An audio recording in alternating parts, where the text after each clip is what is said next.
இப்போ ஆல்ரெடி உங்கள்கிட்ட கொடுத்த சேம் அதே மாடல் போர்டு தான் எங்கிட்டையும் இருக்குது. இதில் ஃபஸ்ட்டு நம்ம என்ன பண்ணுறோம், இப்போ ஒரு சின்ன ஐசியாக எடுத்து ரீபால் பண்ணி ஃபிக்ஸ் பண்ண எப்படி பண்ணுறது அப்படிங்கிறது பார்க்கணும். சரிங்களா? நான் ஒர்க் பண்ணும்போது நீங்கள் மானிட்டரை இந்த ஸ்க்ரீனில் இதில் பார்க்குறது லைவாக நான் எப்படி ஒர்க் பண்ணுறேன், எந்த டைரெக்ஷனில் டூல்ஸு வச்சு ஹீட் பண்ணுறேன், டீசால்டிங் விக்கு எந்த டைரெக்ஷனில் வச்சு நான் க்ளீன் பண்ணுறேன், சால்டிங் எப்படி பிடிக்கிறேன், இது எல்லாத்தையும் நீங்கள் சின்ன சின்ன இதெல்லாம் கவனிச்சுக்கணும். ஓகேங்களா? ஏன்னா ஸ்க்ரீனில் பார்த்தீங்க அப்படின்னா இங்கே தெரியுது, இந்த இது மட்டும்தான் தெரியும், எப்படி பண்ணாங்க என்ன ஏது இதெல்லாம் தெரியாது. வேலை செய்கிறது தெரியும், ஆனால் எந்த மெத்தடில் பண்ணுறாங்க, எவ்வளோ ஃபாலோ பண்ணுறாங்க, எவ்வளோ ஹீட் டெம்பரேச்சர் வச்சுருக்காங்க, எந்த டைமில் சேனல் 1 யூஸ் பண்ணாங்க, சேனல் 2 யூஸ் பண்ணுறாங்களா, இதெல்லாம் ஸ்க்ரீனில் உங்களுக்கு தெரியாது. அப்போ நீங்கள் இதெல்லாத்தையும் கவனிச்சிக்கிங்க. ரெண்டாவது, நம்ம எந்த டைரெக்ஷனில் பிசிபி போர்டு வந்து எப்படி ஃபிட் பண்ணுறோம், இது எல்லாமே நீங்கள் கவனிக்கணும். ஓகேங்களா? ஃபஸ்ட்டு பார்த்தா அப்படின்னா இதில் சீல்டு இருக்கு இல்லையா, உங்கள்கிட்ட சேம் மாடல் போர்டு தான் இருக்குது. இந்த போர்டில் பார்த்தீங்கன்னா ஃபஸ்ட்டு இந்த இடத்துல சீல்டு இருக்குது. இந்த சீல்டு நம்ம ஓப்பன் பண்ணிக்குவோம். சீல்டு ஓப்பன் பண்ணோம் அப்படின்னா இந்த இடத்துல ஒரு நெட்வொர்க் ஐசி ஒன்று இருக்குது, எஸ்டிஆர் ஐசி இருக்குது. ஃபஸ்ட்டு இதை ட்ரை பண்ணுவோம். ஓகேவா? அதுக்கப்புறம் ஒவ்வொரு நாள் நெக்ஸ்ட்டு அடுத்த நாள் இது ஓகே பண்ணிட்டீங்க அப்படின்னா அடுத்த நாள் ஒவ்வொரு ஐசியாக நம்ம இது பண்ணும்போது நம்ம CPU ரேம் இதெல்லாம் ரீபால் பண்ணும்போது ஈஸியாக வந்து ஃபஸ்ட்டு சின்ன ஐசியை எப்படி ரீபால் பண்ணுறது, எவ்வளோ ஹீட் டெம்பரேச்சர் வச்சு எப்படி பண்ணணும் அப்படிங்கிறத பார்க்கலாம். பிசிபி ஸ்டாண்டில் எப்போவுமே பார்த்தீங்க அப்படின்னா நீங்கள் ஃபிக்ஸ் பண்ணும்போது இந்த பின் இருக்கு இல்லையா, இந்த 2 பின்னு பார்த்தீங்கன்னா ரொம்ப லாங்கெலாம் வைக்கக்கூடாது, ரொம்ப தூரமாக வச்சுட்டு வைக்கக்கூடாது, ரொம்ப பக்கமாக இப்படி சேர்த்தியும் வைக்கக்கூடாது. ஒரு மீடியமான ஒரு டிஸ்டன்ஸ் மட்டும் நீங்கள் மெயின்டைன் பண்ணுங்கள். அதே மாதிரி வைக்கும்போது பிசிபி ஸ்டாண்டில் இந்த மாதிரி சின்னதாக ஒரு காடி இருக்கும், அந்த காடிக்குள்ளார வச்சுக்கோங்க, கீழே வைக்கக்கூடாது. கீழே வச்சிங்கன்னா போர்டு ஸ்லிப் ஆகும், ஆடும். இந்த சைம் வச்சிங்க அப்படின்னா உங்களுக்கு ஆடாது, போர்டு கிரிப்பாக இருக்கணும், அவ்வளோதான், மற்றபடி வேறு எதுவும் கிடையாது. அடுத்ததாக பார்த்தா அப்படின்னா போர்டு ஹீட் பண்ணும்போது நம்ம இதில் எந்த டைரெக்ஷனாலும் ஹீட் பண்ணலாம் அப்படிங்கிறது கிடையாது. புரியுதுங்களா? இதில் ஹீட் பண்ணும்போது போர்டு பேக் சைடில் என்ன ஐசி இருக்குதுன்னு தெரியணும் இல்லையா. இப்போ நான் இப்படியே வச்சு ஹீட் பண்ணேன் அப்படின்னா இந்த ஐசிக்கு கீழே இங்கே சிம் ஸ்லாட்டு தான் இருக்குது. இங்கே இன்னொரு போர்டு வச்சு காட்டுறேன் பாருங்கள். இந்த போர்டில் பார்த்தீங்க அப்படின்னா நம்ம இந்த இடத்துல ஐசி இருக்குது. இந்த ஐசி ஹீட் பண்ணும்போது என்ன ஆகும், இது பேக் சைடில் சிம் ஸ்லாட்டு தான் இருக்குது. அப்போ இந்த சைடில் நம்ம ஹீட் பண்ணோம் அப்படின்னு இந்த டைரெக்ஷன் வச்சு ஹீட் பண்ண எதுவுமே ஆகாது அப்படின்னா அப்படி கிடையாது, கண்டிப்பாக ஹீட் ஆகும். ஹீட் ஆகிறப்ப என்ன ஆகும், இந்த ஹீட்டு இது வரைக்கும் ஃபுல்லாகவே கவர் ஆகும். கவர் ஆச்சுன்னா CPU ரேம் பேக் சைடில் இருக்குது, அதுவும் டேமேஜ் ட்ரை சால்ட் ஆகிறதுக்கு வாய்ப்பு இருக்குது. ஸோ நம்ம ஹீட் பண்ணும்போது இந்த டைரெக்ஷன் இப்படி வச்சுக்குவோம். இந்த போர்டு இருக்கு இல்லையா, இந்த போர்டு இந்த டைரெக்ஷன் இப்படி வச்சு ஹீட் பண்ணோம் அப்படின்னா நமக்கு இதுக்கு இந்தாண்ட நிறைய காம்பனண்ட் இருக்கா அப்படின்னு கண்டிப்பாக கிடையாது, கம்மியாக தான் இருக்குது. ரெண்டாவது கீழே பார்த்தீங்கன்னா நமக்கு சிம் ஸ்லாட்டு தான் இருக்குது. சிம் ஸ்லாட்டுக்கு வெளியில் தான் ஹீட்டு போகணும், போர்டு ஃபுல்லாக நமக்கு ஹீட்டு ஆகக்கூடாது. ஸோ இந்த டைரெக்ஷனில் நீங்கள் இதை ஃபிக்ஸ் பண்ணிக்கிங்க. ஓகேங்களா? போர்டு இந்த டைரெக்ஷனில் நம்ம வச்சு ஹீட் பண்ணுவோம். ஹீட் பண்ணி ஐசியை ரிமூவ் பண்ணுறதுக்கு முன்னாடி ஃபஸ்ட்டு நம்ம எப்பவுமே எந்த ஒரு மொபைல் ஐசி ரிமூவ் பண்ணோம் அப்படின்னா ஐ ஸ்கேன் கம்பல்சரி பண்ணணும். ஐ ஸ்கேன் எதுக்காக பண்ணுறோம், வேறு கடையில் கொடுத்து ஏதாவது நோண்டி இருக்காங்களே, இல்லை காம்பனண்ட் ஏதாவது டேமேஜ் ஆகிருக்கு. ஏன்னா ஐசி ஃபால்ட்டாக இருக்காது, ஆனால் அதோட லைனில் வரக்கூடிய காம்பனண்ட்டு ஏதாவது சின்னதாக மிஸ் ஆகிருக்கு, ஏதாவது உடஞ்சிருக்கும், இல்லை ஷார்ட்டாக இருக்கும், வாட்டர் டேமேஜ் பட்டனால அதனால் கூட ப்ராப்ளம் இருக்கும். அது சின்ன வேலையை முடிச்சிட்டோம் அப்படின்னா நமக்கு ஈஸியாக வேலை முடிஞ்சிடும் இல்லையா, ஐசி ரிமூவ் பண்ண தேவையில்லை இல்லையா. அப்போ நம்ம ஃபஸ்ட்டு நம்ம ஐ ஸ்கேன் பண்ணணும். ஐ ஸ்கேனில் நமக்கு எந்த ஒரு சிம்டம்ஸ் வாட்டர் டேமேஜ் எதுவுமே தெரியல, வாட்டர் டேமேஜ் ஆன மாதிரி எந்த ஒரு சிம்டம்ஸ் தெரியல, வேறு கடையில் எதுவும் கொடுக்கல, நம்ம ஃப்ரெஷ்ஷாக ஓப்பன் பண்ணுறோம். அப்படிங்கிறப்போ போர்டு ஃப்ரெஷ்ஷாக தான் இருக்குது. ஏன்னா ஒரு சிலர் பார்த்தீங்கன்னா மொபைல் கீழே விழுந்துருக்குனால கூட நமக்கு ப்ராப்ளம் வரதுக்கு வாய்ப்பு இருக்குது. அப்போ கனெக்ட் ஏதாவது டேமேஜ் ஆகிருக்கா, உடஞ்சிருக்கா, இந்த மாதிரி இதெல்லாமே செக் பண்ணிடுவோம் ஐ ஸ்கேன் பண்ணும்போது. புரியுதுங்களா? இப்போ ஐ ஸ்கேன் பண்ணியாச்சு. ஐ ஸ்கேன் பண்ணும்போது நமக்கு எந்த ஒரு சிம்டம்ஸ் எதுவுமே இதில் தெரியல, போர்டு ஃப்ரெஷ்ஷாக இருக்குது. இப்போ ஐசியை நம்ம ரிமூவ் பண்ணணும். ரிமூவ் பண்ணுறதுக்கு முன்னாடி ஒவ்வொரு ஐசிக்கும் பார்த்தீங்க அப்படின்னா நோஸ் பாயிண்ட்னு ஒன்று இருக்கும். ஓகேங்களா? நோஸ் பாயிண்ட்னு இந்த இடத்துல இந்த டாட் தெரியுது இல்லையா, இந்த ஐசியில் பார்த்தீங்க அப்படின்னா இந்த இடத்துல சின்ன ஒரு டாட் தெரியுதா, இதுதான் நோஸ் பாயிண்ட். இது வந்து பார்த்தீங்க அப்படின்னு நம்ம நோட் பண்ணி வச்சுக்கணும். எந்த டைரெக்ஷனில் ஐசி இருக்குது அப்படிங்கிறது தெரியணும் இல்லையா. ஒரு சில இதில் பார்த்தீங்க அப்படின்னா ஒரு சில ஐசியில் பார்த்தீங்கன்னா கீழே வந்து ஒவ்வொரு டிசைன் கொடுத்துருவாங்க, ஒரு பேட்டர்ன் இருக்கும், ரீபாலிங் பண்ணும்போது ஒரு பேட்டர்ன், அந்த பேட்டர்ன் பார்த்து கூட மேட்ச் பண்ணி வச்சுக்க முடியும். ஆனால் எல்லா ஐசிலையும் அந்த மாதிரி பேட்டர்ன் இருக்குமானா இருக்காது. ஒரு சில ஐசியில் எந்த டைரெக்ஷன் பார்த்து வச்சு திருப்பி வச்சு பார்த்தீங்கன்னா ஒரே மாதிரி தான் இருக்கும். அப்போ நம்ம எந்த டைரெக்ஷனில் ஐசி வைக்கணுங்கிறது தெரியாது.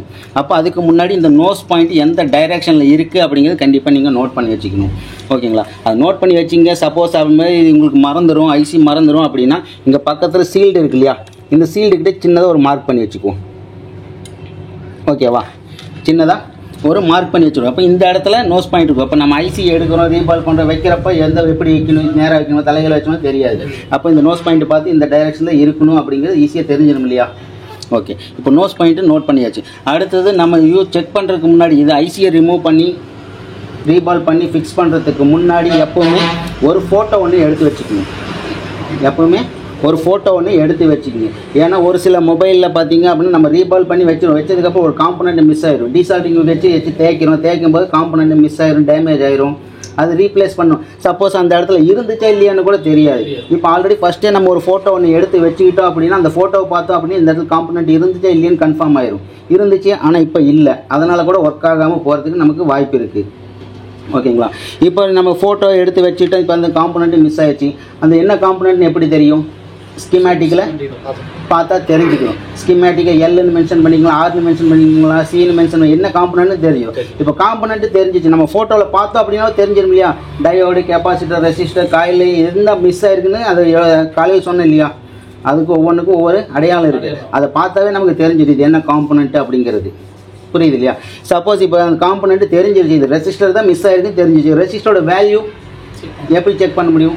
நம்மகிட்ட இருந்துச்சுன்னா செக் பண்ணலாம். ரெசிஸ்டர் தான் மிஸ் ஆயிடுச்சு ஆல்ரெடி, எப்படி செக் பண்ணி? இதோட ரெசிஸ்டர் ஸ்கிமேட்டிக்கில் போய் செக் பண்ணணும். ஸ்கிமேட்டிக்கில் செக் பண்ண அப்படின்னா ரெசிஸ்டர் சிம்பிள் கொடுத்துருப்பாங்க, இது ரெசிஸ்டர் தானான்னு கன்ஃபார்ம் பண்ணிக்கோங்க. கன்ஃபார்ம் பண்ணிவிட்டு அதோட வேல்யூ எவ்வளோ மென்ஷன் பண்ணியிருக்காங்கன்னு பாருங்கள். 0 ohmsலேருந்து 400 ohmsக்குள்ளே இருந்துச்சு அப்படின்னா அது ரீப்ளேஸ் பண்ணணுமா, இல்லை ஜம்பருக்கு இது பண்ணால் ரெடி ஆயிருமா? ஜம்பர் பண்ணால் ரெடி ஆயிரும் இல்லையா? ஸோ அது ஜம்பர் பண்ணணுமா பண்ணக்கூடாதா? சீரீஸில் இருக்கா பேரலில் இருக்கா? இதை கம்பல்சரி பார்க்கணும். ஸ்கிமேட்டிக்கில் பார்த்தா தான் தெரியும். இது எல்லாமே ஓகே பண்ணிவிட்டு ஒரு ரெசிஸ்டர் ஒரு காம்பனண்ட் நம்ம ஃபிக்ஸ் பண்ணணும். ஃபிக்ஸ் பண்ணணுமா இல்லை ரிமூவ் பண்ணி விட்டாலும் ஒர்க் ஆகுமா அப்படிங்கிறது தெரிஞ்சிடும். ஓகேவா? இப்போ ஃபஸ்ட்டு நம்ம ஐசியை வந்து ரிமூவ் பண்ணுவோம். ரிமூவ் பண்ணுறதுக்கு முன்னாடி நிறைய பேர் பார்த்தா அப்படின்னா என்ன பண்ணுவாங்க அப்படின்னா ஃப்ளக்ஸ் பேஸ்ட் வச்சு யூஸ் பண்ணுவாங்க. வேணும் அப்படின்னா இது நார்மல் ஐசி தான், இதில் பேஸ்டட் ஐசி கிடையாது. ஃப்ளக்ஸ் பேஸ்ட் வேணும் அப்படின்னு நீங்கள் யூஸ் பண்ணிக்கோங்க. புரியுங்களா? ஃப்ளக்ஸ் பேஸ்ட்டு வேண்டான்னாலும் ஒன்றும் பிரச்சனை, நீங்கள் அப்படியே கூட ரிமூவ் பண்ணிக்க முடியும். ஃப்ளக்ஸ் பேஸ்ட்டு வைக்கிறனால என்ன ஆகும், ஃப்ளக்ஸ் பேஸ்ட்டு வைக்கலினா என்ன ஆகும் அப்படின்னு டவுட் வரும் இல்லையா? ஃப்ளக்ஸ் பேஸ்ட்டு வச்சிங்க அப்படின்னா போர்டில் கொஞ்சம் குயிக்காக ஐசி ரிமூவ் ஆகும். ஃப்ளக்ஸ் பேஸ்ட் வைக்கல அப்படின்னா கொஞ்சம் டைமிங் எடுத்துக்கும், ஆனால் ஐசி அழகாக ரிமூவ் ஆகி டேமேஜ் ஆகாது. அது டேமேஜ் ஆகாமல் ஐசி டெட் ஆகாமல் எப்படி ரிமூவ் பண்ணுறது, அதை ஃபஸ்ட்டு நம்ம பண்ணணும் அப்படின்னா இப்போ சேனல் நம்பர் 1 வச்சுக்குவோம். சேனல் நம்பர் 2 வச்சுக்கோங்க. டைரெக்டாக சேனல் நம்பர் 2 சேனல் நம்பர் 2 வச்சுட்டு எடுத்தோன்னே பக்கத்தில் வச்சு ஹீட் பண்ணுவோம். எவ்வளோ நேரம் ஹீட் பண்ணுவோம்? இந்த ஐசி கிட்ட ஒரு 15 செகண்டு மட்டும் ஐசியை சுற்றியும் இதை ரீஹீட் பண்ணுவோம்.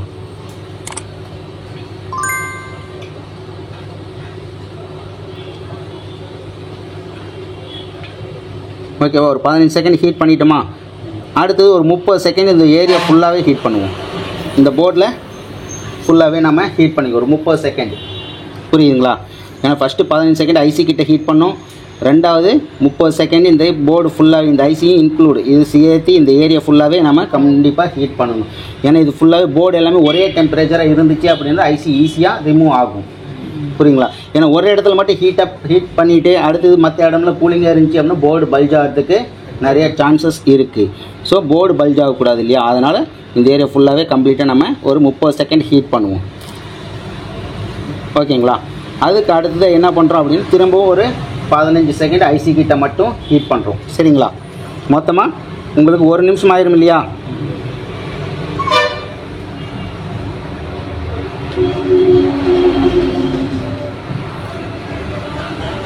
ஓகே, இப்போ ஒரு 15 செகண்ட் நம்ம ஹீட் பண்ணிட்டோம் அப்படின்னா அதுக்கு அடுத்து சேனல் நம்பர் 3க்கு சேஞ்ச் பண்ணும். 3ல் சேஞ்ச் பண்ணும்போது எப்போவுமே ஒரு கையில் ஸ்டார்டிங்கில் சொல்லியிருக்கேன், நம்ம ஒரு கையில் ஒரு டூல்ஸ் தான் யூஸ் பண்ணுவோம்.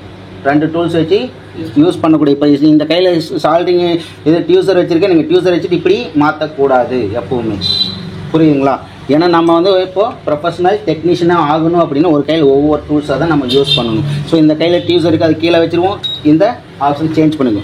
சேஞ்ச் பண்ணிவிட்டு திரும்பவும் இது ஒரே இடத்துல ப்ளோயர் இப்படியே வச்சு பிடிச்சிட்டே இருக்கக்கூடாது. சரிங்களா? லேஸாக ரைட்டாக இது ரொட்டேட் பண்ணிகிட்டே இருக்கணும்.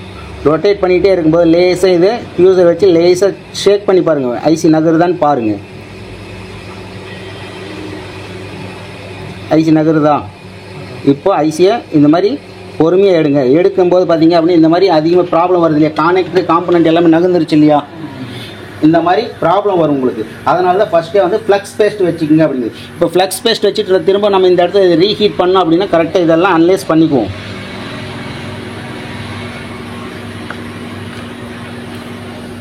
அதே மாதிரி உடனே பண்ணிக்கோங்க இது. ஏன்னா இந்த காம்பனண்ட்டெல்லாம் ரொம்ப ரொம்ப இம்பார்ட்டண்ட். இல்லை அப்படின்னா ஒர்க் ஆகாது.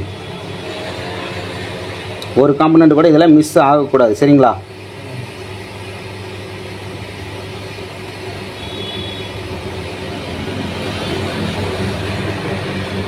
இந்த மாதிரி ஆயிடுச்சு. நீங்கள் எடுக்கிறப்போ சப்போஸ் இந்த மாதிரி ஃபால்ட் ஆயிடுச்சு அப்படின்னா என்ன பண்ணுவீங்க? காம்பனண்ட்டு எந்த பொசிஷனில் இருந்துச்சுன்னு தெரியாது இல்லையா?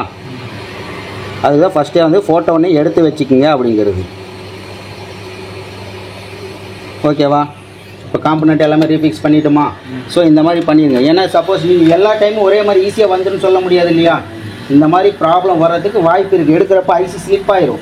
ஏன்னா நம்மளோட டியூசர் கீழே 2 டைம் 3 டைம் கீழே விழுந்திருக்காது. பெண்டு பண்ணி புதுசு வாங்குறதுக்கு நமக்கு டைம் இருக்காது. எடுக்கிறப்ப ஸ்லிப் ஆயிடும். ஸ்லிப் ஆச்சுன்னா காம்பனண்ட் இந்த மாதிரி மிஸ் ஆகும். கொஞ்சம் அன்லேஸ் மாறிடும். இப்போ நேராக இருந்துச்சா இல்லை இந்த சைடில் இருந்துச்சான்னு தெரியாது காம்பனண்ட்டு. புரியுது இல்லையா? இப்போ அதுதான் ஃபஸ்ட்டே நம்ம ஸ்டார்டிங்கில் ஃபோட்டோ ஒன்று எடுத்து வச்சுக்குவோம். ஸ்கிமேட்டிக் இருக்குது, அதில் பார்த்த கூட நம்ம வச்சுக்க முடியும். சப்போஸ் இந்த மாடல் ஸ்கிமேட்டிக்கில் அவங்க டீம் வந்து போர்னியா டீம் வந்து அப்டேட் பண்ணலை, ஸ்கிமேட்டிக்கில் இந்த மாடல் அப்டேட்டே இல்லை, என்ன பண்ண முடியும்? சேம் மாடல் போர்டு வேணும். சேம் மாடல் போர்டு இப்போ என்கிட்ட கையில் இல்லை. அப்போ நம்மக்கிட்ட ஃபஸ்ட்டே ஸ்டார்டிங்கில் எடுத்து வச்ச ஃபோட்டோ இருக்குது. அந்த ஃபோட்டோவை பார்த்து நம்ம அனலைஸ் பண்ணி வச்சுக்க முடியும். ஓகேவா? அடுத்ததாக பார்த்தா அப்படின்னு என்ன பண்ணுவோம்? மேலுக்கு இந்த லெட் இருக்கு இல்லையா, இது எல்லாத்தையும் நம்ம கம்ப்ளீட்டாக க்ளீன் பண்ணணும். க்ளீன் பண்ணும்போது லேசாக ஃப்ளக்ஸ் பேஸ்ட் இதில் அப்ளை பண்ணிக்குவோம். லேசாக ஃப்ளக்ஸ் பேஸ்ட் அப்ளை பண்ணிக்கலாம். அப்ளை பண்ணிவிட்டு சால்ட்ரிங் அயனில் ஃபஸ்ட்டு நம்ம க்ளீன் பண்ணுவோம். ஃபஸ்ட்டு எடுத்தோன்னே நம்ம டைரெக்டாக டீசால்ட்டிங் வச்சு க்ளீன் பண்ணக்கூடாது. ஏன்னா சால்ட்டிங் லெட்டெல்லாம் நிறைய இருக்குது இல்லையா? அப்போ நிறைய இருக்குது அப்படிங்கிறப்ப நம்மளோட சால்ட்டிங் அயனி டைரெக்டாக வச்சு இது மேலே வச்சு எடுக்கணும். எடுக்கிறப்ப என்ன பண்ணுறோம்? ஃபஸ்ட்டு இங்கேருந்து இப்படி ஆப்போசிட் டைரெக்ஷனில் இப்படி வச்சு தள்ளக்கூடாது. ஏன்னா நம்ம யூஸ் பண்ணுற பிட்டு நைஃப் டைப் பிட்டு. முன்னாடி இங்கே ஷார்ப்பாக இருக்கு இல்லையா? இந்த ஷார்ப்பாக இருக்கிற பிட்டு வந்து இங்கே வச்சு இப்படி வச்சு தள்ளிங்கன்னா என்னவோ ட்ராக்கு வீக் ஆயிரும். மேலுக்கு பிரிண்ட் எல்லாம் டேமேஜ் ஆயிரும். ஒன்னோட ஒன்று பால்ஸ் ஜாயிண்ட் ஆயிரும். அந்த மாதிரி பண்ணக்கூடாது. அப்போ ரிவேர்ஸில் தான் கொண்டு வரணும். இங்கே இருக்கு இல்லையா, இங்கே வைக்கிறீங்க, இதுலேருந்து ரிவேர்ஸில் இப்படி பொறுமையாக மேலோட வச்சு பொறுமையாக கொண்டு வந்து ஃபுல்லாக எண்டு வரைக்கும் கொண்டு வரக்கூடாது. பாதியோடு வந்து நிறுத்திடுங்க. இப்போ இதில் ஒட்டிட்டு வந்துருச்சா? இந்த மாதிரி லேசாக கொஞ்சம் கொஞ்சமாக இதை நீங்கள் ரிவேர்ஸில் வந்து கொண்டு வந்து எடுத்துருங்க. வந்துருச்சா? எல்லா சால்ட்டிங் லைட்டுமே இதில் ஒட்டிக்கும். சால்ட்டிங் லைனில் பார்த்தீங்கன்னா தெரியும் இதில் ஒட்டி இருக்கும். இப்போ திரும்ப நம்ம இதை க்ளீன் பண்ணிடுவோம். ஓகேவா?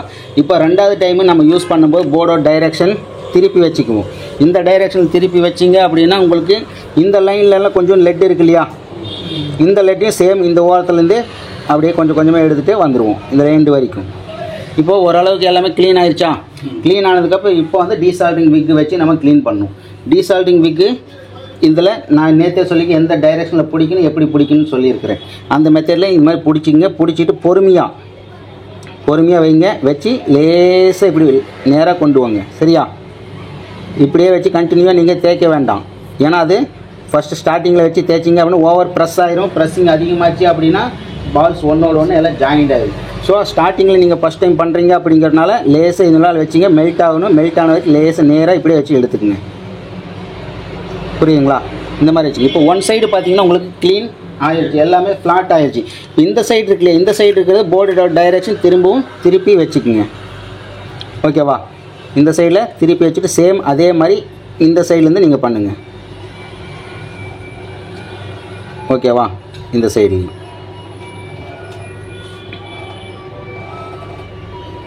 இந்த மாதிரி 4 டைரெக்ஷன் நீங்கள் திருப்பி வச்சு எல்லாமே கம்ப்ளீட்டாக நீங்கள் இந்த மாதிரி டீசால்ட்டிங் விக் வச்சு க்ளீன் பண்ணிக்கோங்க. வச்சு அழுத்தி தேய்க்கக்கூடாது. வச்சு பொழுதுனிக்கு இப்போ வச்சு திரும்ப திரும்ப தேய்ச்சிங்க அப்படின்னா பிரிண்ட் எல்லாம் வீக் ஆயிரும். அதுக்கப்புறம் பார்த்தீங்கன்னா உங்களுக்கு பால்ஸ் ஒன்றோட ஒன்று ஜாயிண்ட் ஆயிரும்.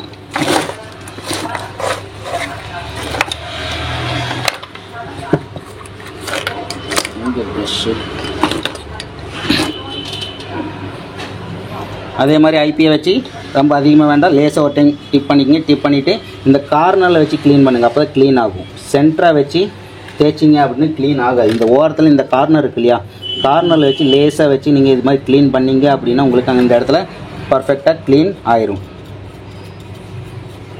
ஓகேங்களா? இப்போ பார்த்தீங்க அப்படின்னா உங்களுக்கே தெரியும் இதில் நீட்டாக எல்லாமே க்ளீன் ஆகிடுச்சா? எல்லா பால்ஸுமே ஃப்ளாட்டாக இருக்கணும். ரெண்டாவது இதில் எல்லோ கலரில் பால்ஸ் இருக்கக்கூடாது. எல்லோ கலரில் பால்ஸ் வருது அப்படின்னா இந்த டீசால்ட்டிங் விக் இருக்கு இல்லையா, இந்த டீசால்ட்டிங் விக்கில் கண்டிப்பாக நமக்கு ரோசின் பேஸ்ட் அப்ளை பண்ணியிருப்பாங்க, மிக்ஸ் ஆகிருக்கும். அதோட இதுதான் வந்து இதில் எல்லோ கலரில் வந்துருக்கு. இப்போ க்ளீன் பண்ணது இந்த இடத்துல பாருங்கள் பால்ஸ் இது ரெண்டும் லேஸாக எல்லோ கலர் ஆன மாதிரி இருக்கா. இந்த மாதிரி இருந்துச்சு அப்படின்னாலுமே ப்ராப்பராக க்ளீன் பண்ணாமல் இந்த மாதிரி விட்டுட்டோம் அப்படின்னாலுமே அந்த இடத்துல பால்ஸ் வந்து நம்ம ஐசி வைக்கிறப்போ ஒட்டாது. சரியா? அப்போ நீட்டாக தெளிவாக நம்ம ஒரு டைம் நல்லா க்ளீன் பண்ணிடுவோம். ஓகேவா? இல்லை அந்த மாதிரி க்ளீன் ஆகலை அப்படின்னா காட்டன் கிளாத் எடுத்துங்க, ஐபிஎல்லை டிப் பண்ணிக்கங்க, லேசாக தொட்டு துணி வச்சு துடைச்சிடுங்க. இப்போ பார்த்தீங்க அப்படின்னா எல்லா பால் சில்வர் கலர் வந்துருச்சா? இப்போ இந்த அளவுக்கு நம்ம க்ளீன் பண்ணிட்டு போதும். அதுக்கு அடுத்த பார்த்தா அப்படியே நம்ம ஐசியை க்ளீன் பண்ணணும் இல்லையா?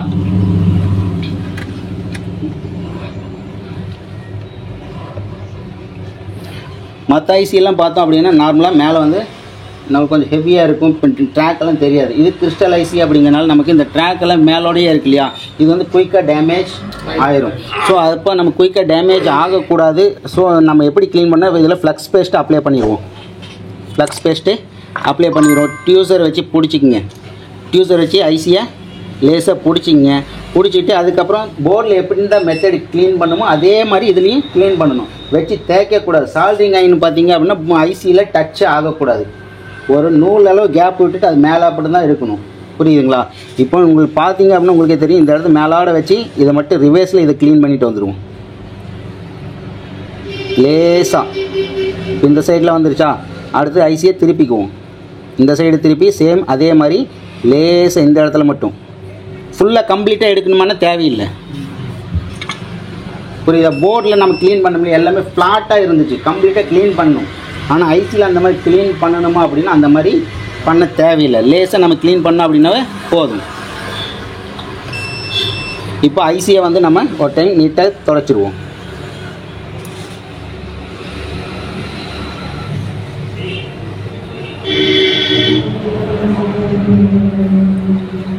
ஓகே, ஐசியும் துடைச்சாச்சு. இதில் துணி வச்சு ஒரு டைம் லேசாக ஒத்தி வச்சுருவோம். இப்படி பொறுமையாக வச்சு தேய்ச்சிங்க அப்படின்னா ஐசி என்ன உடஞ்சிரும். ஏன்னா இது கிறிஸ்டல் ஐசி, கிளாஸ் ஐசிங்கனால உடஞ்சிரும். இப்போ இதில் சின்ன சின்னதாக டாட் மாதிரி இருக்கு இல்லையா, இருந்தாலும் பரவாயில்ல, ஒன்றும் பிரச்சனை கிடையாது. நம்ம ரீபால் பண்ணும்போது நமக்கு கரெக்டாக வந்துடும். இப்போ ஐசியை எடுத்துருவோம். ஐசியை எடுத்து ஓரமாக வச்சுட்டு அடுத்து ஒரு காட்டன் கிளாத்து, அடுத்தது ஒரு டிஷ்யூ பேப்பர் ஒன்று எடுத்துக்கலாம்.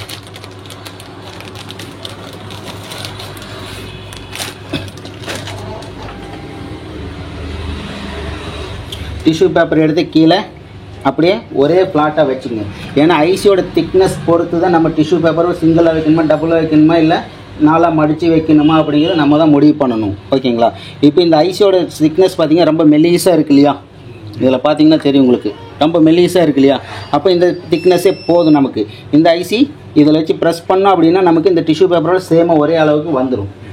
புரியுதுங்களா? அதுக்கு அடுத்த பார்த்தீங்கன்னா நம்ம பிபிடி பேஸ்ட்டு எடுத்து யூஸ் பண்ணுவோம்.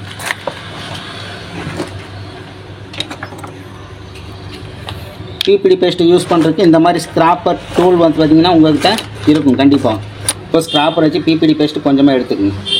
ஓகேவா? பிபிடி பேஸ்ட்டு இதில் தண்ணி மாதிரி இருக்கு இல்லையா, தண்ணி மாதிரி இருக்கிறனால பழைய டிஷ்யூ பேப்பர் ஏதாவது இருந்துச்சு அப்படின்னா அதில் எடுத்துக்கோங்க. இந்த மாதிரி பழைய கசங்கி இருக்கும், கசங்காமல் இருந்துச்சுன்னா அதை ரீபால் பண்ணி யூஸ் பண்ணி, கசங்கி இருக்கிற டிஷ்யூ பேப்பர் ரீபால் பண்ணும்போது யூஸ் பண்ண வேண்டாம், கீழே ஐசி கீழே வைக்க வேண்டாம். ஓகேவா? இது எடுத்து இதில் வச்சு நல்லா வச்சு ட்ரை பண்ணிக்கோங்க. இதை ட்ரை பண்ணிங்க அப்படின்னா இதில் இருக்கிற லிக்விட் எல்லாமே நமக்கு வெளியில் வந்துடும். ஒரு 2 இடத்துல வச்சு நல்லா ப்ரெஸ் பண்ணிங்கன்னா இதில் ஃபுல்லாக ட்ரை ஆன மாதிரி வந்துடும். அதுக்கு அடுத்து இது ஓரமாக வச்சுருங்க. அதுக்கு அடுத்து நம்ம டென்சில்ஸ் வச்சுருக்கோம் இல்லையா. இப்போ டென்சில்ஸில் பார்த்தீங்க அப்படின்னா ஆல்ரெடி இதெல்லாம் ரீபால் பண்ணியிருக்காங்க. இந்த ரீபால் பண்ணி இதெல்லாமே க்ளீன் பண்ண முடியா. க்ளீன் பண்ணும்போது நார்மலாக வச்சு நீங்கள் க்ளீன் பண்ணிங்கன்னா க்ளீன் ஆகாது. ஸோ அதுக்காக என்ன பண்ணுறீங்கன்னா ப்ரஷ்ஷில் ஐபியை டிப் பண்ணிக்கோங்க. டிப் பண்ணிவிட்டு இப்படி வச்சு தேய்க்குங்க. இப்படி வச்சு தேய்ச்சிங்க அப்படின்னா க்ளீன் ஆகுமானா ஆகாது. புரியுங்களா? இந்த இடத்துல கீழே ஒரு விரல் வச்சுங்க. விரல் வச்சுட்டு ரெண்டுமே அட்டன் டைமில் மூவ் பண்ணணும். புரியுங்களா? அட்டன் டைமில் ரெண்டுமே இதை மூவ் பண்ணிங்க அப்படின்னா இதை ஈஸியாக க்ளீன் ஆகிடும். இதில் பேஸ்ட்டு எல்லாமே கம்ப்ளீட்டாக ரிமூவ் ஆகி வந்துடும். எக்காரணத்து கொண்டு டென்சில்ஸில் சால்ட்ரிங் ஐன் வச்சு ரிமூவ் பண்ணக்கூடாது. கேபிடி பேஸ்ட்டு தானே, சால்ட்ரிங் ஐன் வச்சு உருகி வந்துடும் இல்லையா, அந்த மாதிரி பண்ணக்கூடாது. ரெண்டாவது மெட்டல் ப்ரஷ், கம்பி ப்ரஷ் இருக்கு இல்லையா, அதுவும் டென்சில்ஸில் யூஸ் பண்ணக்கூடாது. புரியுதா? 3வது வச்சு தட்டக்கூடாது. 4வது ப்ளோ பண்ணி தட்டக்கூடாது. ப்ளோ பண்ணவும் கூட. ப்ளோ பண்ணுறோம் அப்படின்னா ஐசியில் வச்சு தான் நம்ம ப்ளோ பண்ணணும். எம்டியை வச்சு இப்படி பிடிச்சிட்டு ஹீட் பண்ணி ப்ளோ பண்ணிங்கன்னா என்ன ஆகும், டென்சில்ஸ் பெண்ட் ஆகிடும். டென்சில்ஸ் பெண்ட் ஆச்சு அப்படின்னா ரீபாலிங் கரெக்டாக வரவே வராது. புரியுதுங்களா? டென்சில்ஸ் எக்காரணது கொண்டு நீங்கள் பெண்டு பண்ணக்கூடாது, ஸ்ட்ரெயிட்டாக தான் இருக்கணும். புரியுதுங்களா? இப்போ இந்த பார்த்தீங்க அப்படின்னா யூனிவர்சல் டென்சில். இந்த யூனிவர்சல் டென்சில்ஸில் நிறைய பேட்டர்ன் டிசைன் கொடுத்துருப்பாங்க. அப்போ நம்மக்கிட்ட இருக்கிற ஐசி பார்த்தீங்க அப்படின்னா 2 டைப்பில் வரும் இல்லையா? ஒன்று ஸ்கொயர் டைப்பில் வரும், இன்னொன்று ஜிக்ஸாக் டைப்பில் வரும். புரியுதுங்களா? இப்போ ஸ்கொயர் டைப்பில் இருக்குது அப்படின்னா நம்ம அதுக்கு தகுந்த மாதிரி பேட்டர்ன் இதில் வச்சு நம்ம ரீபால் பண்ண முடியும். இப்போ நம்மக்கிட்ட இருக்க ஐசி பார்த்தீங்க அப்படின்னா ஸ்கொயர் டைப்பில் இல்லை, ஏன்னா ஐசி ஸ்கொயர் டைப்பில் இருக்குது. உள்ளே இருக்கிற பால்ஸு ஜிக்ஸாக் டைப்பில் இருக்கு இல்லையா? இங்கே பார்த்தா தெரியுது இல்லையா உங்களுக்கு? ஒரு பால்ஸு கீழே, ஒரு பால்ஸ் மேலே, கீழே மேலே, கீழே மேலே, இந்த மாதிரி ஜிக்ஸாக் டைப்பில் வருது இல்லையா? ஸோ அதே மாதிரி பேட்டர்ன் டென்சில்ஸ்லேயும் கொடுத்துருப்பாங்க. புரியுங்களா? இப்போ ஃபஸ்ட்டு நம்ம இந்த இடத்துல வச்சு பார்ப்போம். இது வச்சோம் அப்படின்னு இந்த பால்ஸ் இந்த பேட்டர்ன் பார்த்தீங்கன்னா ஜிக்ஸாக் டைப்பில் தான் இருக்குது. ஆனால் நமக்கு இதில் மேட்ச் ஆகலை, ஏன்னா இதில் ஹோல்ஸோட சைஸு பெருசாக இருக்குது. அப்போ இது மேட்ச் ஆகாது. அதுக்கு பக்கத்தில் இன்னொரு பேட்டர்ன் கொடுத்துருக்காங்க. இந்த பேட்டர்னில் பாருங்கள், வச்சோம் அப்படின்னு கரெக்டாக ஃபிக்ஸ் ஆகுதா? எல்லா பால்ஸுமே தெரியுதா? ஸோ இந்த பால்ஸ் இந்த பேட்டர்ன் வந்து நமக்கு மேட்ச் ஆகுது. இந்த கார்னர் சைடில் ஒரு லைன் மட்டும் விட்டுருவோம். தெரியுங்களா? ஒரு சைடில் ஒரு லைன், இந்த கார்னர் சைடில் பார்த்தீங்கன்னா ஒரு லைன் விட்டுட்டோமா? இந்த சைடு எல்லாமே கவர் ஆயிடுச்சு. இந்த மாதிரி இந்த பொசிஷனில் நீங்கள் வச்சு பிடிச்சிங்க. ஏன்னா கம்ப்ளீட்டாக நீங்கள் இந்த கார்னர்லேயே வச்சிங்க அப்படின்னு என்ன ஆகும்? இப்போ ஐசி நான் கரெக்டாக வச்சுருக்கிறேன்னா இல்லை, கரெக்டாக வச்சுருக்கேன் இப்போ. ஏன்னா இப்போ இந்த ஐசி நான் கரெக்டாக தான் ஃபிக்ஸ் பண்ணி வச்சுற மாதிரி தெரியும். ஆனால் இதுக்கு இந்த ஆண்டு ஒரு லைன் இருக்கும். இதுக்கு இந்த இடத்துல பார்த்தீங்க அப்படின்னா இந்த ஐசி எல்லாமே கவர் ஆயிடுச்சு. ஆனால் இந்த பால்ஸுக்கு அடுத்ததாக பார்த்தீங்கன்னா ஒரு லைனு கண்டிப்பாக இருக்கும். ஸோ அந்த மாதிரி இருந்துச்சுன்னா மறுபடியும் திரும்ப ரீபால் பண்ணுற மாதிரி இருக்கும். அது தெரிஞ்சிக்கணும் அப்படிங்கிற கொஸ்டின் தான் ஒரு லைன் மட்டும். இப்போ பாருங்கள், இந்த நவத்திரம் பாருங்கள், இன்னொரு லைன் இருக்கா கீழே? இப்போது இந்த மாதிரி வச்சுக்கோங்க. அதே மாதிரி மேலேயும் கூட ஒரு லைன் விட்டு கூட நீங்கள் இந்த மாதிரி வச்சுக்கிட்டீங்க அப்படின்னா ஐசி கரெக்டாக வச்சுருக்கீங்களா இல்லையான்னு தெரிஞ்சிடும். புரியுதா? ஐசி கரெக்டாக இப்போ ஃபிக்ஸ் பண்ணிட்டீங்க. எல்லா ஹோல்ஸ்லையும் பால்ஸ் நீட்டாக தெரியுதான்னு பாருங்கள். எல்லாத்துலேயும் தெரியுங்க, எல்லா ஹோல்ஸ்லேயும் சில்வர் கலர் பால்ஸ் தெரியுதா? 4 கார்னர்லையும் செக் பண்ணிங்க. செக் பண்ணிவிட்டு அதுக்கு அடுத்ததாக பார்த்தீங்கன்னா ஸ்க்ராப்பர் எடுத்து நம்ம பிபிடி பேஸ்ட்டு அப்ளை பண்ணணும். ஸ்க்ராப்பர் பிடிக்கும்போது எப்படி பிடிக்கணும் அப்படின்னா பேனாவை பிடிக்கிறோம் இல்லையா? இந்த மாதிரி பிடிக்கக்கூடாது. ஸ்க்ராப்பர் பொறுத்த வரைக்கும் பேனாவை பிடிக்கிற மாதிரி பிடிக்கக்கூடாது. எப்போவுமே ஸ்க்ராப்பர் இந்த டைரெக்ஷன் இப்படி தான் பிடிக்கும். இந்த 2 விரல் இந்த இடத்துல, இந்த ஆள்காட்டி வரக்குள்ளே இந்த நுனியில் இந்த இடத்துல வந்துடும். நுனியில் வச்சுக்கணும். இப்படி வச்சு அப்ளை பண்ணிங்க அப்படின்னா ஐசி ஃபுல்லாகவே நமக்கு அப்ளை பண்ண முடியும். பேனாவை வச்சிங்க அப்படின்னா இந்த நுனியில் இருக்கிற பிபிடி பேஸ்ட் மட்டும்தான் அப்ளை பண்ண முடியும். இந்த இடத்துல இருக்க பிபிடி பேஸ்ட் அப்ளை பண்ண முடியாது. ஸோ ஸ்க்ராப்பர் நீங்கள் இந்த டைரெக்ஷன் இப்படி வச்சு பிடிச்சிக்கிங்க. ஓகேவா? பிடிச்சிட்டு லேஸாக ரொம்ப அழுத்த வேண்டாம். ரொம்ப அழுத்திங்க ஐசி உடஞ்சிடும். ஸோ லேஸ் இங்கே வச்சு அப்ளை பண்ணுங்கள். ஃபஸ்ட்டு அப்ளை பண்ணிட்டோமா? ஏன்னா ஃபஸ்ட்டு அப்ளை பண்ணும்போது ஸ்க்ராப்பர் இப்படி ஃபுல்லாக படுக்க வச்சு அப்ளை பண்ணும். இங்கே பாருங்கள், படுக்க வச்சு அப்ளை பண்ணும். ரெண்டாவது நான் இப்போ மடியை எடுக்கணும் அப்படிங்கிறப்ப கை இப்படி தூக்கிக்கணும். இப்படி தூக்கிட்டு ஸ்க்ராப்பரை இப்படி நேராக வச்சுங்க. நேராக வச்சுட்டு இப்படி இழுத்தீங்க அப்படின்னா இங்கே இருக்குது அப்ளை ஆனது எல்லாமே கம்ப்ளீட்டாக வந்துருச்சா? திரும்ப ரெண்டாவது கொஞ்சம் கேப் இருக்குல்ல இந்த சைடில், இந்த சைடில் சேம் அதே மாதிரி ஸ்க்ராப்பரை ஃபுல்லாக படுக்க வச்சுருங்க. இப்படி படுக்க வச்சு இப்படி அப்ளை பண்ணுங்கள். ஓகேவா? இது அப்ளை பண்ணிவிட்டு திரும்ப 2வது டைம் மேலே வச்சு இது கம்ப்ளீட்டாக எடுத்துருங்க. அவ்வளோதான். பிபிடி பேஸ்ட்டு உள்ள வரைக்கும் போகணுங்கிறது கிடையாது. நமக்கு இந்த ஹோல்ஸு எல்லாமே மறைஞ்சிச்சு அப்படின்னாவே போதும். அதுக்கு அடுத்து என்ன பண்ணுவோம்? துணி காட்டன் எடுத்துங்க. எடுத்துகிட்டு விரலை சுற்றிக்கிங்க. லேசாக மேலாப்பில் வச்சு ஒரு டைம் துடைச்சிருங்க. ரொம்ப அழுத்தி துடைக்கக்கூடாது. ரொம்ப அழுத்தினீங்க அப்படின்னா ஐசி மெலிசருக்குள்ளே உடஞ்சிரும். லேசாக மேலாப்பில் துடைச்சி எடுத்துங்க. துடைச்சி எடுத்ததுக்கப்புறம் மறுபடியும் நம்மகிட்ட டியூசர் இருக்கு இல்லையா? பெண்டு டியூசர் தானே வச்சுருக்குறோம். பெண்டு டியூசர் இந்த சைடில் வச்சு பிடிச்சிங்க. இப்படி அது வரைக்கும் இந்த கையை நான் ஃபஸ்ட்டு ஸ்டார்டிங்கில் வச்சேன் அப்படியே தான் இருக்குது. எப்போ இந்த டியூசர் வச்சு இந்த கையில் நீங்கள் பிடிக்கிறீங்களோ அதுக்கப்புறம் தான் இந்த கையை மெல்லமாக தான் எடுக்கணும். கை எடுக்கிறப்ப டென்சில்ஸ் ஆடிடக்கூடாது. ஓகே, இப்போ இந்த கை ஃப்ரீயாக இருக்கா? சேனல் நம்பர் 2ல் வச்சு, ஏன்னா நம்ம ஐசி எடுக்கிறப்ப இருந்தாச்சும் சேனல் 3ல் வச்சு யூஸ் பண்ணி. இப்போ இந்த கை ஃப்ரீயாக இருக்குது, சேனல் நம்பர் 2ல் மாற்றிக்குவோம். சேனல் 2ல் மாற்றியாச்சு. இப்போ இந்த கை ஃப்ரீயாக தான் இருக்குது. ப்ளோயர் எடுக்கிறோம். ப்ளோயர் எடுத்து டென்சில்ஸ் பக்கத்துலேயே எடுத்தோன்னே பக்கத்தில் கொண்டு போயினா கொஞ்சம் தூரமாக வச்சுங்க. நான் சொல்லியிருக்கேன் எவ்வளோ டிஸ்டன்ஸில் வைக்கணும் அப்படிங்கிறது. ஸோ அந்த மெத்தட் இதில் ஃபாலோ பண்ணுங்கள். கொஞ்சம் தூரம் வச்சு பிடிச்சிங்க. அப்படியே கொஞ்சம் கொஞ்சமாக அப்படியே பக்கத்தில் கொண்டு போங்க.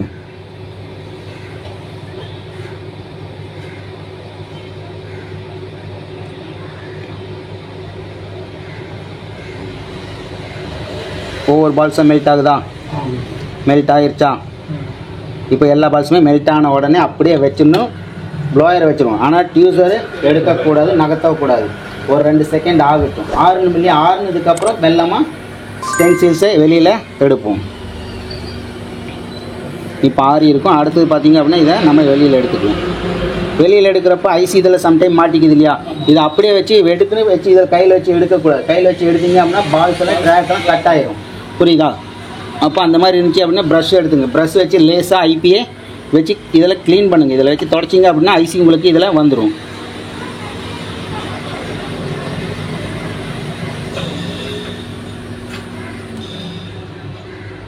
வந்துருச்சா?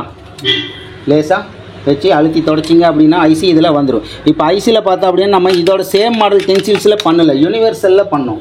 யூனிவர்சலில் பண்ணதுனால பார்த்தா அப்படின்னா இதில் ஐசியில் எம்டி ஸ்பேஸ் நிறைய இருக்கும். எக்ஸ்ட்ரா இருக்குது இதெல்லாமே கம்ப்ளீட்டாக நம்ம க்ளீன் பண்ணிடுவோம். இந்த எம்டி ஸ்பேஸ்லையும் பார்த்தீங்கன்னா 1-2 பால்ஸ் எல்லாம் சின்ன சின்னதாக க்ரியேட் ஆகிருக்கும்.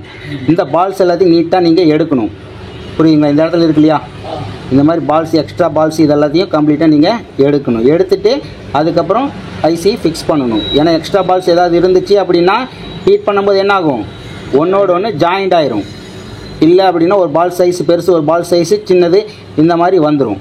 புரியுதா? இது ஒவ்வொன்றும் உங்களால் எடுக்க முடியல, டைமிங் ரொம்ப அதிகமாகுது அப்படின்னா ஐசி எடுத்து கையில் வச்சுக்கோங்க. ஐசியை கையில் வச்சுக்கோங்க. ப்ரஷ் இருக்கு இல்லையா, ப்ரஷ் வச்சு நீங்கள் லேசாக ஐபியை டிப் பண்ணிக்கோங்க. ஐபி வச்சுட்டு லேசாக மேலாப்பில் இப்படி க்ளீன் பண்ணுங்கள். மெல்லமாக வச்சு ஃபோர்ஸை வச்சு தள்ளினீங்கன்னா ஐசி பறந்துடும்.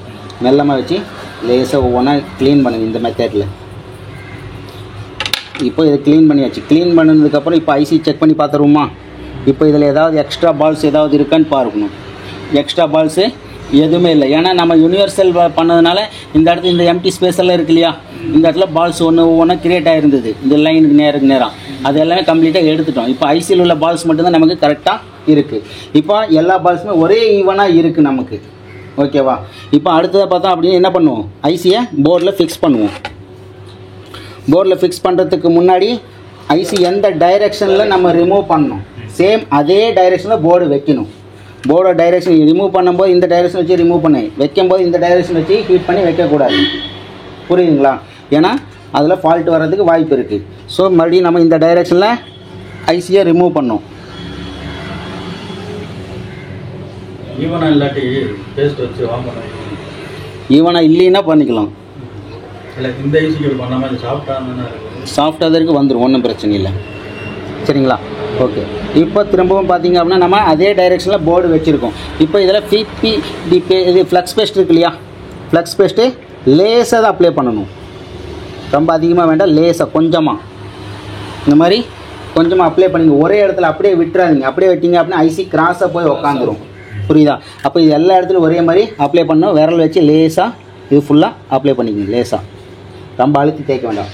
மேலோட தெரியுதுங்களா? இப்போ மேலோட வச்சு அப்ளை பண்ணிங்க. அடுத்தது ஐசி நம்ம இதில் ஃபிக்ஸ் பண்ணுவோம். ஃபிக்ஸ் பண்ணுறதுக்கு முன்னாடி ஐசியோட நோஸ் பாயிண்ட் எந்த டைரெக்ஷனில் இருந்துச்சு அப்படிங்கிறத பார்த்துருக்கோம் இல்லையா. இப்போ இதே டைரெக்ஷனில் நம்ம ஐசி வச்சுட்டா ஓகேவா? ஏன் மார்க் பண்ணியிருக்கிறோம். நோஸ் பாயிண்ட் எந்த இடத்துலக்கு, இந்த ஆப்போசிட் சைடில் இருக்கு இல்லையா. ஸோ இந்த மாதிரி ப்ராப்ளம் வந்துடக்கூடாதுங்கிறது ஸ்டார்டிங்கில் நம்ம மார்க் பண்ணி வச்சுருக்கிறோம். புரியுதா? இப்போ ஐசியை நம்ம கரெக்டாக அந்த மார்க் பண்ண இடத்துல இந்த நோஸ் பாயிண்ட் வர மாதிரி திருப்பி வச்சுருவோம். டைரெக்ஷன் கரெக்டாக வந்துடும்.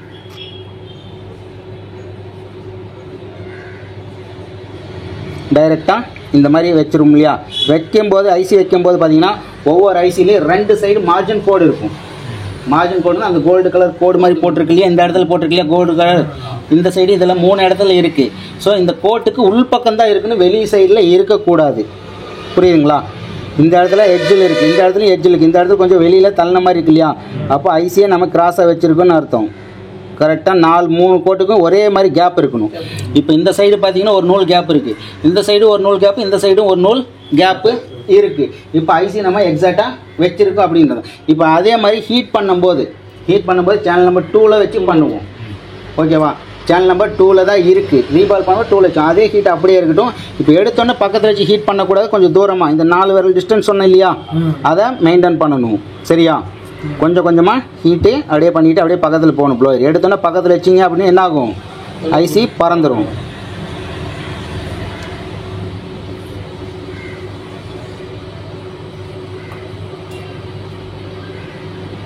இப்போ ப்ளோயர் பக்கத்தில் கொண்டு வந்துட்டுமா, இப்போ ஐசி நகரலையா. அடுத்தது என்ன பண்ணுறோம், இந்த கையில் டியூசர் கீழே வச்சுட்டு சேனல் நம்பர் 3க்கு மாற்றிடுவோம். மாற்றிட்டு திரும்பவும் ஐசியை ப்ளோ பண்ணுவோம். ஐசி லேசாக நகரும். நகரும்போது அதே போய் ஃபிக்ஸ் ஆயிரும். ஓகேவா? இப்போ ஐசி பார்த்தீங்க அப்படின்னு நமக்கு ஃபிக்ஸ் ஆகிடுச்சா இல்லையான்னு தெரியாது. கீழே வச்சு ஃப்ளக்ஸ் பேஸ்ட் இருக்கு இல்லையா, அது மெல்ட் ஆகி நமக்கு வெளியில் வரும்போது நமக்கு ஐசி ஃபிக்ஸ் ஆகிடுச்சின்னு அர்த்தம். லேசாக ஐசி வந்து லேசாக இப்படி ஷேக் பண்ணி பாருங்கள், உட்காந்துருச்சா ஐசி. இப்படி மூவ் பண்ணோம் அப்படின்னா ரிவர்ஸில் வருதா. இப்போ ஐசி நமக்கு ஃபிக்ஸ் ஆகிடுச்சு. ரொம்ப வச்சு தள்ளக்கூடாது, ரொம்ப தள்ள வெளியில் போயிடும். லேசாக மைல்டாக ஓகேவா, ஒரு நூல் அளவு தான் வச்சு லேசாக டச் பண்ணி பார்க்கணும். டச் பண்ணி ஐசி நகரும். விட்டோம் அப்படின்னா திரும்ப ரிவர்ஸில் வந்து உட்காந்துரும். இப்போ அந்தந்த பொசிஷனில் கரெக்டாக அது வந்து உட்காந்துரும். ஓகேவா? இப்போ இந்த மெத்தடில் ஃபாலோ பண்ணி நீங்கள் எல்லாருமே ட்ரை பண்ணுங்கள். ஃபஸ்ட் டைம் மட்டும்தான் நம்ம டீசால்ட்ரிங் விக்கி இதில் வச்சு யூஸ் பண்ணணும். திரும்ப திரும்ப டீசால்ட்ரிங் விக்கி வச்சு யூஸ் பண்ணோம் அப்படின்னா போர்டு ட்ராக்கு டேமேஜ் ஆயிடும். இது மெத்தடு ஃபஸ்ட் டைம் நீங்கள் பண்ணும்போது இந்த மெத்தட் எல்லாமே ஃபாலோ பண்ணுங்கள். இப்போ செகண்ட் டைம் மறுபடியும் பண்ணுவீங்களா, ஐசி கரெக்டாக ஃபிக்ஸ் பண்ணிட்டு மறுபடியும் ரெண்டாவது டைம் ட்ரை பண்ணுவீங்க இல்லையா, அது எப்படி பண்ணணும் என்ன ஏதுங்கிறத நீங்கள் ஃபஸ்ட் டைம் நீங்கள் ட்ரை பண்ணுங்கள், ஒர்க் பண்ணுங்கள். ரெண்டாவது டைம் எப்படி பண்ணணுங்கிறது அதையும் நான் சொல்லித்தரேன் நான் உங்களுக்கு. சரியா? ஐசி டேமேஜ் ஆகக்கூடாது, ஸ்கின் டேமேஜ் ஆகக்கூடாது, ஐசி சுற்றியும் இருக்கிற காம்பனண்ட் எதுவுமே மிஸ் ஆகக்கூடாது, வால்ஸ் ஒன்றோட ஒன்று ஜாயிண்ட் ஆகக்கூடாது. புரியுதுங்களா? இந்த மெத்தடை ஃபாலோ பண்ணி ட்ரை பண்ணுங்கள். ஏதாவது டவுட்டுன்னா கேளுங்க, எப்படி பண்ணணும், என்ன எவ்வளோ டெம்பரேச்சர் வைக்கணும் வரல அப்படின்னாலும் கேளுங்க, எப்படி பண்ணணும், வேறு ஏதோ மெத்தட் வேணாலும் நான் சொல்லித்தரேன்.